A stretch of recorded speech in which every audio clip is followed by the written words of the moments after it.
But show is yours, dude.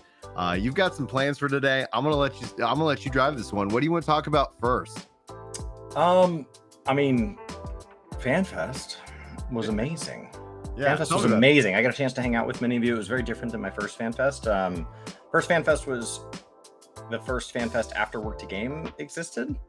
And that was our goal. The first time Work to Game earned a check from YouTube was we said we should save these up and go to FanFest. And so that's what we spent our YouTube earnings on when we first started the channel, is we paid for us to go share a 2-queen room in Vegas, and saucy.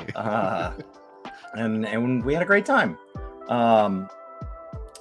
This time I wanted to focus more on kind of enjoying it as a fan. I did take like a ridiculous, I'm definitely not like a totally normal fan, because for the live letter, like I got up way earlier than I did the first day, and I was in line, and I made sure to have a front row seat, and I was taking notes. So like there's definitely still parts of it that, you know, I was taking lots of notes during all that, but it was awesome. And we got to visit with people, and because those are things that you and I didn't do. We were so busy making videos, we didn't stay for the Browns concert. And I did stay for the Browns concert. It was awesome. Yeah. And we didn't go do all the Golden Saucer stuff. We like walked through it once. We watched, I don't know, Godbert hit a hammer on it. This time there was like all this Charlene, so I went and did a bunch of the activities, and I got to kind of fan out on, like, I just got to see a bunch of content creators that I get really excited about. The first time Jesse Cox walked by, I didn't want to say anything because I was like, I don't want to waste his time. And then somebody else was like, that's the wrong answer. Jesse Cox doesn't mind. So then the next time I saw him, I said hello. He's like, of course you should have said hello the first time. And he was wonderful. And everybody was really great. I think the event was run awesome. I know there were some people that had negative experiences. Trying to get 15,000 people into a single space is an uphill problem. And the convention center staff are not as excited that it's FanFest as you, because as soon as this convention shuts down, they're going to tear all this down, and they're going to set up for another convention, which is probably going on right now. This is what they do for a living. So like, it's not that they're not like, whoa, yeah, Yoshi P's here. They're like, yeah, just keep moving. Like, so it was hard to get that many people in and out of the space. And there were some areas where the lines weren't long enough. So what happened is when the line expanded past what was organized, it became a bit of a mob, because I think they just underestimated how many of us would be interested in each activity. So like to get into the battle area and to get in, like the merch line just was not designed for the fact that 14,900 people out of 15,000 wanted merch. Right. Like there was just no assumption that that's what would happen. But it was awesome. It was awesome. Had a great time. And, you know, I do see why they had to cap it at 15,000, but I would love to see them go bigger. But this venue, there's no way. Do you think like a San Diego, convention center, much like they do with BlizzCon, would be more appropriate for a venue? Because they talked about doing that before everything got shut down. So I was kind of surprised when they announced Vegas, but it made sense because they've been in this like, well, will we bring it back? Kind of physical approach, and they did this time. So do you think you could see them making a bigger shift next FanFest? Here's my concern. How do you fill the time? So what BlizzCon does is to justify 40,000 people, it's 4 or 5 stages instead of kind of one big stage and some secondary areas. And it's 4 or 5 full stages. And each of those stages has a full convention schedule, right? And there might be, it might be a 2-hour event and then 1 hour downtime, 2-hour event, 1 hour downtime, but it is full from morning until night. There's always either something happening, something wrapping up, or something about to happen. So there's some time between events so that like people can change, like people can leave and other people can come in and take their seats, but it's always next thing on deck, next thing on deck. Yeah.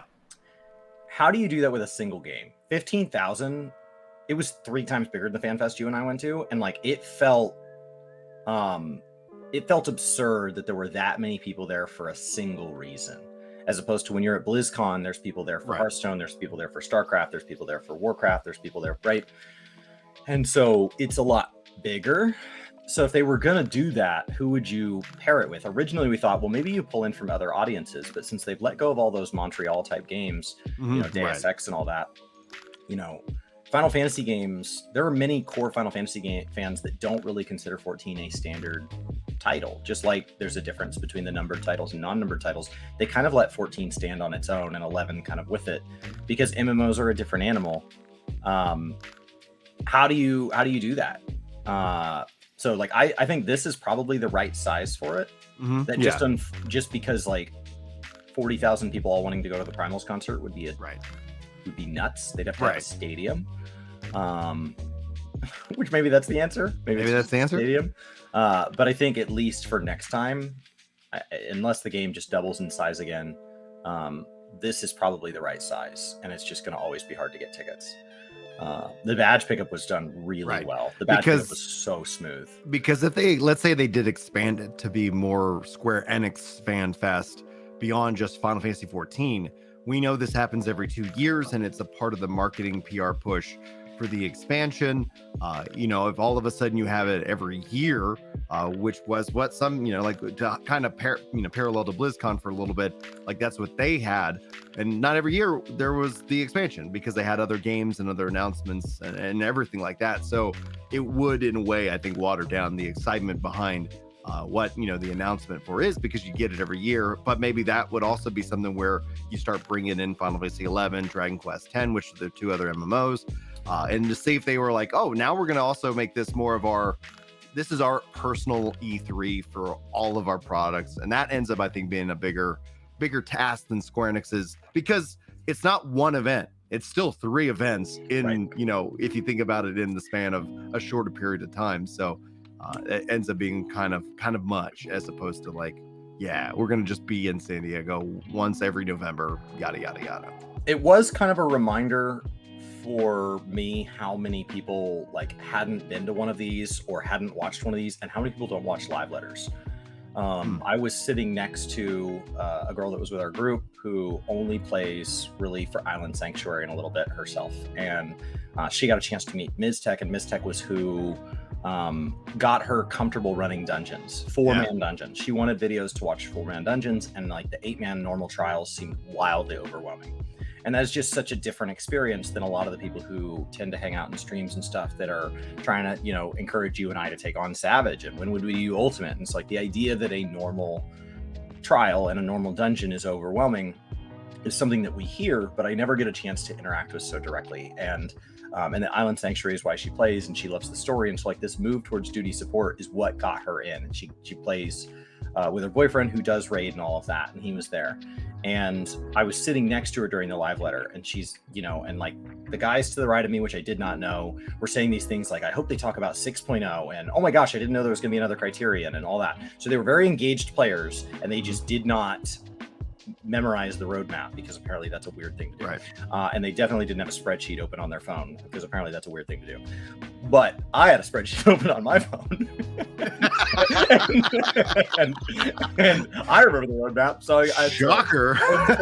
And she goes, is that it? And I go, no, they'll do Criterion. They'll talk about Island Sanctuary expansion. And she goes, oh, really? And then he goes, and Criterion and 7. She's like, how did you know this? I was like, oh, I've watched 50 of these. I've watched 50 of these in a row. So I am aware that it was a great reminder of just the wildly different ways to enjoy the game. I'm always being engaged in the community. I'm always aware of all the people who are playing it what feels like more intensely than me. Yeah. But by the very nature of the fact that they're less engaged means that they're less likely to be on Twitch. They're less likely to be on YouTube. So there's like a whole group that are more casual than me. I feel so casual when I hang out in other people's streams, because I don't clear all the Savage tiers, and I don't do Ultimate. And I'm not good at PvP. And, I don't have 100 million gil. And it's like, I always feel casual, but it was a great reminder of like, these are people who still paid a lot of money. They took time off work. They got tickets. So it's not like, oh, I just barely play. Yeah. And yet, this is a game that I picked up as a trial. So much different than me. Anybody on the free trial out there, that would be something that would be. So I think at that point we can pivot to the Xbox announcement. Yes. The Xbox announcement came after we were over time. Right. So people that had signed up on the Battle app to get to do the trial from next expansion, they were heading out. they were already, their time window was already elapsed. So there were people who were getting up and leaving. There were also people that were hungry because we were way over. We were like 15 or 20 minutes past when this thing was supposed to end. Yeah, I was hungry. And he had already multiple times made it seem like that was the last announcement. That was the last announcement. And then he did the and one more thing. Yeah. So like, I don't know how that came across on stream because I didn't get a chance to talk to you, but like in the room, it was this weird mix of the people who were seated were excited. Right. But there were a lot of people not seated because of like other contextual reasons. Right. And we also, yeah. Everybody there has access to the game. So like as an audience goes, that's not the group that's like, oh, thank God, I bought tickets to this and I came to Vegas because I've always wanted to play this game, but I only have an Xbox. Right. That's what I was saying, because people were like, Brian, you were way excited more than anybody at FanFest. And it's like, yeah, what Xbox player that's been waiting for and fighting for 10 years shows up to every FanFest, wins the lottery to the and tickets. Then it gets the lottery to the tickets to the game they can't play, and then essentially is like, this is the year. Phil Spencer better walk out on stage. My one regret, Chris, is that a minute before this is going on, because I was, I just was like, how crazy would it be? I was thinking this in my head, and I wish I said it out loud. I was like, how wild would it be if Yoshi P brings Phil Spencer on the stage and announces the Xbox? I was thinking that, and then when he started to go in that direction, my brain pivoted to what I thought they were going to then do as just a part of something we thought, a limited job, bring out the new CEO, which we've seen them have the CEO come out and then go away and then come out in a blue mage. So we saw that happen with the old CEO, and I was like, are they going to bring back the new CEO dressed as a Beastmaster or a Puppet Master or something like that? And then it's like Phil Spencer, and I was like, oh my gosh. I was sitting next to Fido, and I think we both said, just a suit? Like when the CEO came out the first time. He goes, the CEO, and everybody's clapping, and I think Fido and I go, just a suit? Just the suit? What's up, dude? Like, where's your costume? Come on, dress up. No, but it's I think his introduction was great, but no, with the Phil Spencer announcement, it's interesting because obviously that clip went insanely viral, and it ignited an entire console war thing, and it's like, that's all of that I don't care about. But what it's like, the whole thing is people are like, oh, you have some man crush on Phil Spencer. I was like, no, that represents that Final Fantasy is coming. That represents over 10 years of campaigning and just putting in the work. And it really felt I've really felt heard and seen.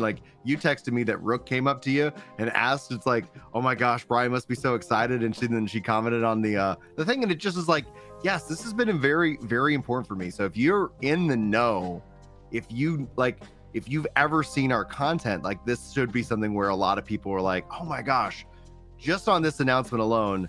And this is something that I've stated publicly in the past, so people are getting mad at me because I cried. And it's like, no, if this ever happens, I will cry. I know that about myself right now. That is how emotional it's going to be.